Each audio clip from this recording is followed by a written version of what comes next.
இந்த ஐஸ் வந்து சரியான ஸ்ட்ராங்கா இருக்குது. ஹலோ காய்ஸ், இந்த சீரிஸ்ல இது என்ற 19வது வீடியோ. இந்த சீரிஸ் தொடங்கி கொஞ்ச நாள் தான், பட் டெய்லி வீடியோஸ் போடுறதுல இருக்கிற கஷ்டம் வந்து இப்ப நல்லாவே விளங்குது. சரி வாங்க வீடியோக்குள்ள போலாம். இந்த வீக் ஃபுல்லாவே டெம்பரேச்சர் வந்து சரியான லோவா தான் இருந்தது. அதால நிலத்துல சும்மா தேங்கி நின்ற தண்ணி எல்லாமே ஐஸ் ஆயிருக்குது. அதுலயும் சில இடத்துல வந்து திக் லேயர்ல ஐஸ் ஆயிருந்தது. நடக்க கூட உடையல.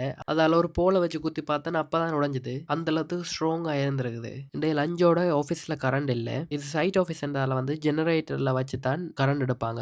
ஸோ ஜெனரேட்டர்ல ஏதோ இஷ்யூனால வந்து கரண்டே இல்லை இன்றைக்கு. இந்த இஷ்யூவால நாங்க எல்லாரும் ஏர்லியாவே வீட்டை வலிக்கிட்டாச்சு. செவ்வாய்க்கிழமை ஏன் வீட்டை வலிக்கிறவான்னு யோசிக்கலாம். இந்த வீடியோ எடுத்தது வந்து வெள்ளிக்கிழமை. வேலை செய்யற இடத்துல இருந்து என் ரூம் இருக்கிற தூரம் வந்து 110 மைல். அதுக்கு வந்து 2 மணி நேரம் எடுக்கும் கார்ல போவேக்க. எப்பயுமே காரோட தொடங்க முதல் சமையலுக்கு தேவையான சாமான் எல்லாத்தையுமே வாங்கிட்டு தான் பலிக்கிடுவேன். வீட்டை போய் சேர்ந்த பிறகு ஒரு படம் ஒன்றை பார்த்துட்டு நைட் போல ஒரு ஜிம்முக்கு போனான். என் ரூம்ல வந்து நான் வெள்ளி சனி ஞாயிறு மட்டும் தான் நிற்பேன். மற்ற நாள் எல்லாமே வேலை செய்யற இடத்துல ஹோட்டல்ல நிக்கிறதால இந்த 3 நாளுக்கு மட்டும் ஒரு ஜிம் வந்து ஜாயின் பண்ணான். இந்த ஜிம்ல வீக் மெம்பர்ஷிப் எடுத்தா கொஞ்சம் சீப். அதெல்லாம் இந்த ஜிம் ஜாயின் பண்ணான். இந்த வார்ம் அப் ஷெட்யூல் வந்து புல் ஒர்க் அவுட், கொஞ்சம் பேசிக்கான எக்ஸசைஸ் செய்துட்டு வீட்டை வலிக்கிட்டேன். இனி என்ன அடுத்த வீடியோல பார்க்கலாம். டாடா, பாய் பாய்.